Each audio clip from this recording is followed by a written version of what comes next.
experiență cu Zoia, partea a 16-a. Doamne ajută. Sfiră mai multe. Măi, oameni, mai schimbare de situație la 700 de grade Celsius și 200 de grame de zahăr. O da căldura. Câte grade sunt? 18 grade. Eu am citit review-uri despre mașina asta, că ea are un indice VLTP se cheamă.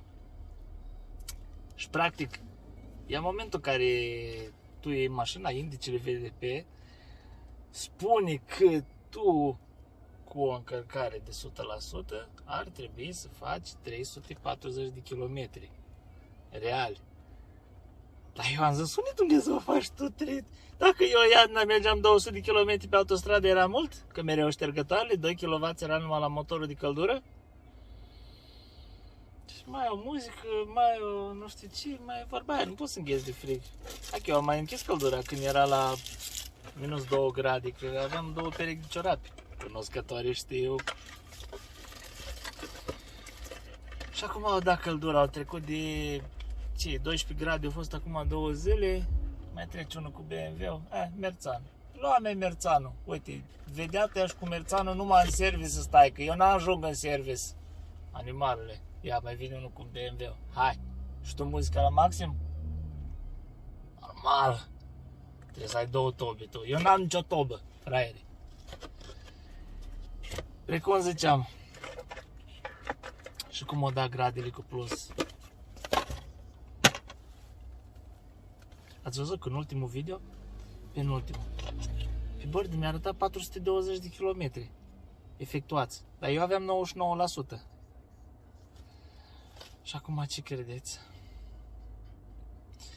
Am făcut deja, am 620, deci de atunci îs 200 împliniți,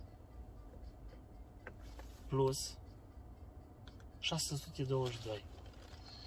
Și mai am încă 161. Păi cum adică plus încă?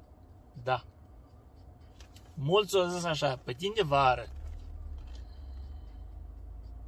nu îți consumă atâta de mult, că n-are de ce. Nu mai merge căldura, nu mai merge ștergătorul, nu mai merge nimic. Și uitați că au avut dreptate. Deci eu cred că ajung la 400 de km, cred că ajung lejer. Lejer. Pentru că nici bateria nu mai are probleme din încărcare. Incredibil. Deci eu acum, în loc să ajung cum ajungeam astă iarnă, la consumul de astă iarnă, la preț, am să ajung bine tare.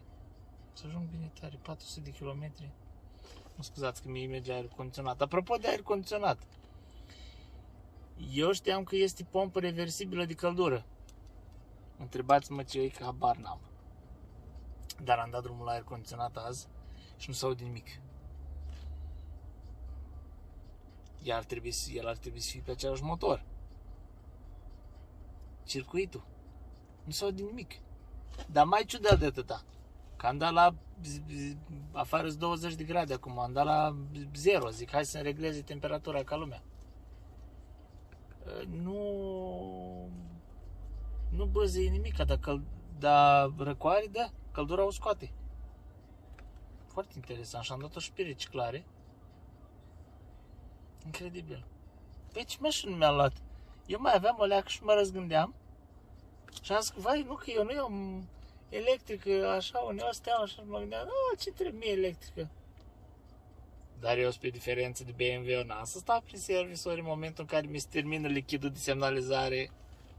Știi că la BMW niciodată nu există lichid de semnalizare. Sărmanii BMW-ști. Acum nici la Porsche nu mai există lichid de semnalizare. Le s-a terminat filamentul din becuri. Sau le-o chica mâna. Asta nu e nicio problemă. S-a obișnuit cu oameni care trec pe linia continuă. Nu este totul roz. Azi o mașină a trecut așa 4 benzi. Eu nu. Și uite că se vede.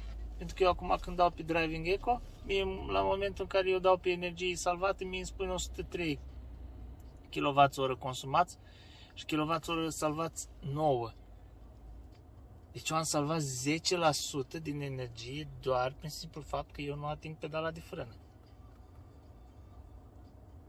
Și prost că dacă vrei să faci cea mai mare economie, mergi pe jos. E vara, e frumos, faci măreacă de mișcare, ne plimbăm prin oraș.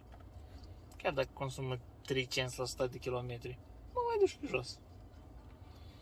Vă dați seama, 400 de kilometri cu 3 ore de încărcare, ți iese 0,5 cenți. Cum adică 0,5 cenți? Da.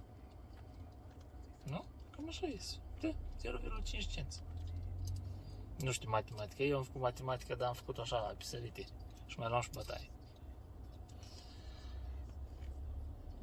Mi-aș dori să mai pot recomanda, să-și mai ia...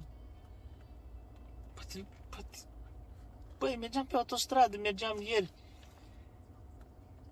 și veneam pe autostradă, în fața mea era un Tesla, pe partea cealaltă era un BMW i3 de generație mai veche și mai în față tocmai era un E-Up. Intru în oraș. Seat Mii, care bineînțeles e o cutie de chibrituri, aia nu spune. Așa. O altă Tesla, nu dual motor, era Tesla aia simplu, cred că era primul model. Când nici n-avea numere verzi. Numerele verzi sunt băgate de vreo câțiva ani, nu sunt băgate de la bun început. Zoe, nu mai spun. Zoe peste tot. Obligat forțat. Ce-am mai văzut? Hyundai Ioniq. Deci taximetriștii toți sunt cu Hyundai și mai ales Ioniq acum au băgat și care nu mai au și Prius. Priusurile se blide. Ce pot să spun? S-a entuziasmat. Se cunoaște.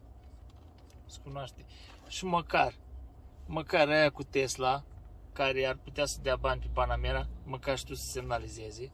Și măcar aia nu te înjură când vezi că mergi pe autostradă cu 110, pentru că de aia. Știi? Că eu mă duc pe autostradă, mă duc cu 110. Unul la mână nu mor. Și doi la mână la ce se consumă energia? Nu tot acolo ajung? Am făcut odată o întrecere cu un prieten. Și el mergea cu 130, eu mergeam cu 110 și am ajuns să am doi la același semafor când am intrat în comună.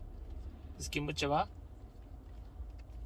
Nu meriți în fața semaforului și căcați un frânoi de ăla că moare și motorul. Apropo de frână.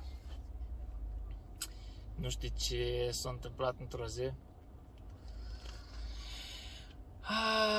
Cred că da, unul din fața mea care în loc să treacă pe verde crepitor a pus frână. Băi, și când am pus o frână, o încremeni mașina de la 30 la oră, o încremeni mașina, cred că într-o secundă era... Nu că era să dau eu cu capul de volan, dar o încremeni mașina. O încremenit. Răsturnare de situații. Nu mă așteptam să mi